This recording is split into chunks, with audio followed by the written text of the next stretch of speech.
I would like to share with you a cautionary tale, a lesson learned in war, but a lesson not yet learned in education.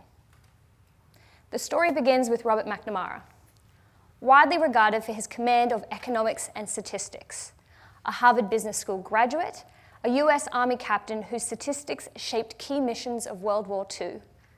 Those same analytical skills later rescued a struggling Ford Motor Company, eventually making him the first president outside of the family. And later, at then-President Kennedy's invitation, the US Secretary of Defense. Logical, data-driven, good reputation. He was the kind of leader people trusted because he had the numbers. During the Vietnam War, as Secretary of Defense, McNamara measured success the way he knew best, with numbers. In fact, body count became the scoreboard.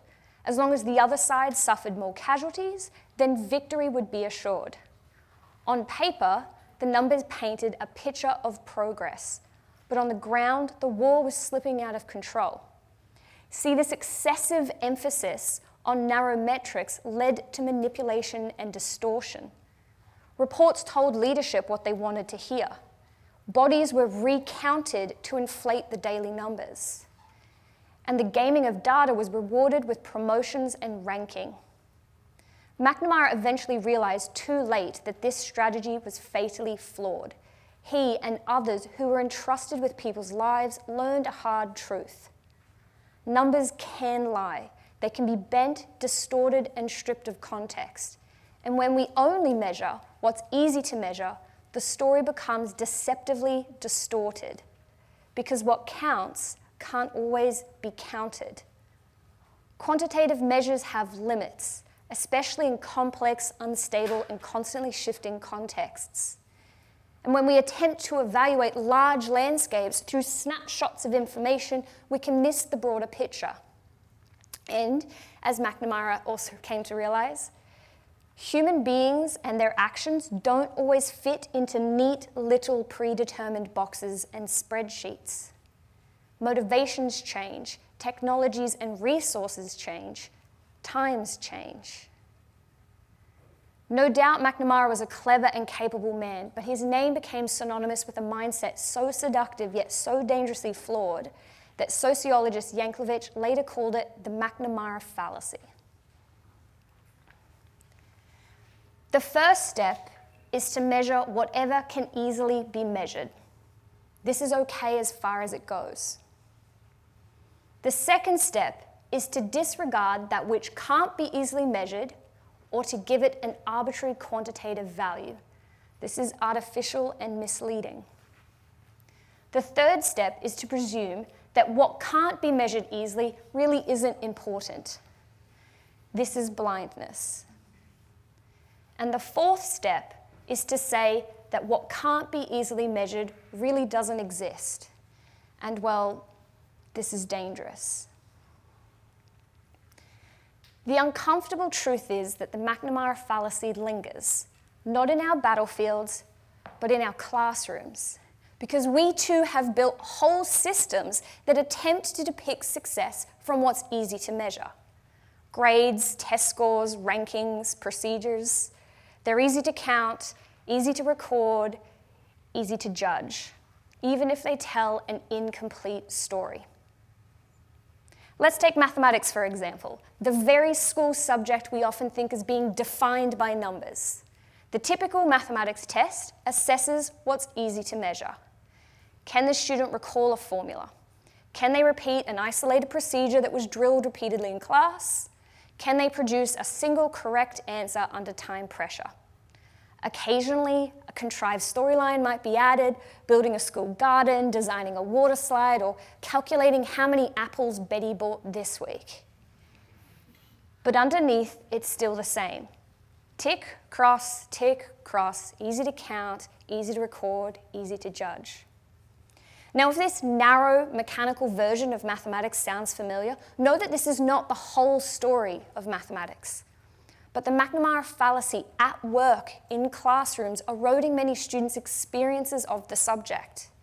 Because there's so much more to mathematics. Patterns, problem solving, experimenting, making connections, a way of seeing the world, learning to ask why and not just remembering how to repeat something. But when we become fixated on what's easy to measure, we then begin to value what's quick to quantify. We value a certain kind of knowledge, the kind that is simple and narrow enough to fit into little boxes and spreadsheets. And those narrow metrics become narrow goalposts, and everything broader must bend to fit within them. And so the shallow becomes the standard, and the deep becomes invisible. And soon, without realizing it, we've reinforced an entire system that mistakes performance for understanding, compliance for thinking. Exploration gives way to efficiencies. Students start to believe being good at mathematics means just getting it right and doing so quickly. Students stop asking questions that don't have marks attached. And slowly and quietly, the deeper parts of mathematics and overall purposes of education begin to disappear until one day they're missing entirely.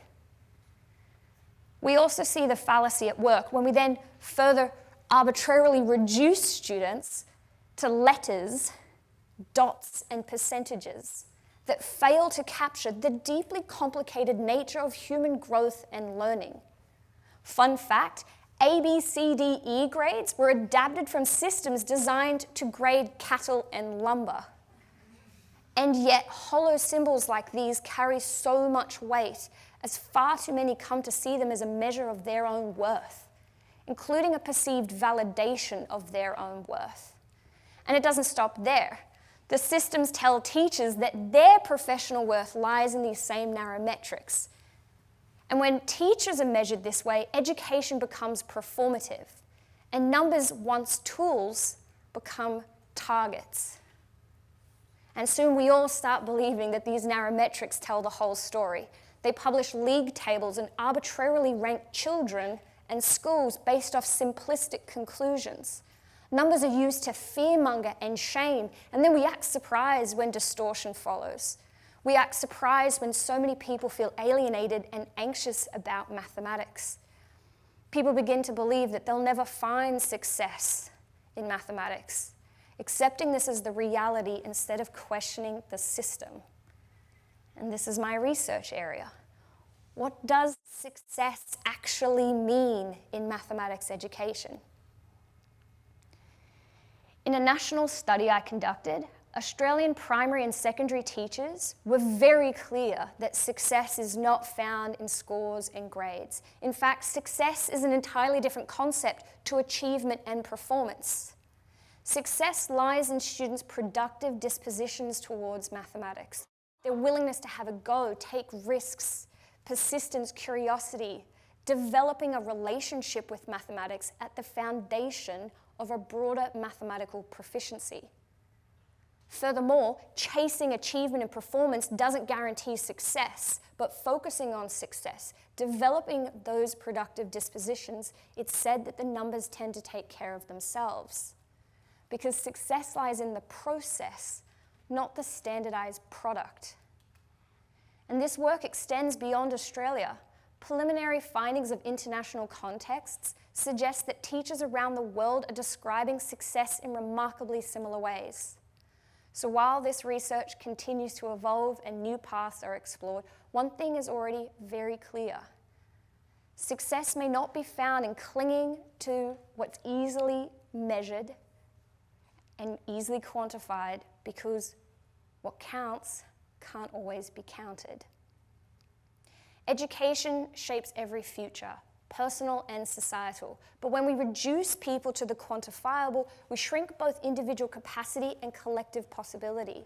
We scare people away from mathematics, and we leave citizens vulnerable to exploitation, to misread pay slips, unfair loans, health misinformation. People may leave school blindly trusting the figures, so later when they encounter data in the media or politics, they're trained to trust the numbers, not to question the incomplete stories.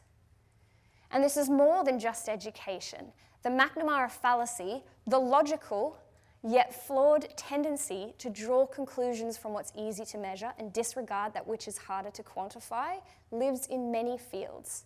In healthcare, when the complexities of treatment are influenced by efficiency metrics rather than patient well-being. In business, when profit overshadows purpose.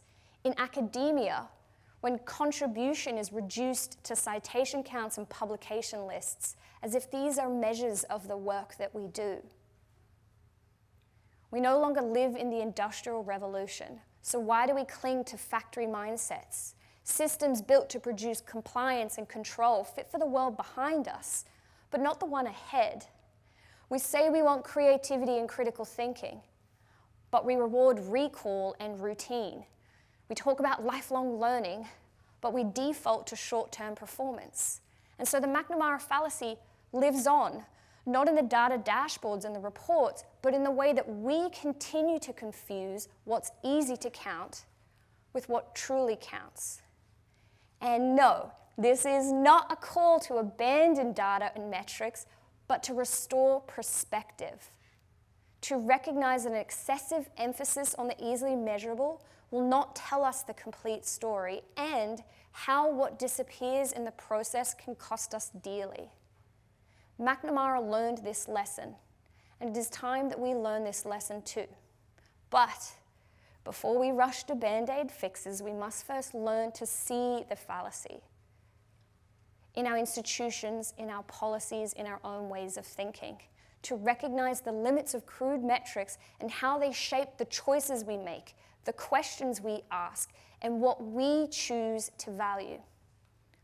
What counts can't always be counted, and simply remembering that just might be where change begins.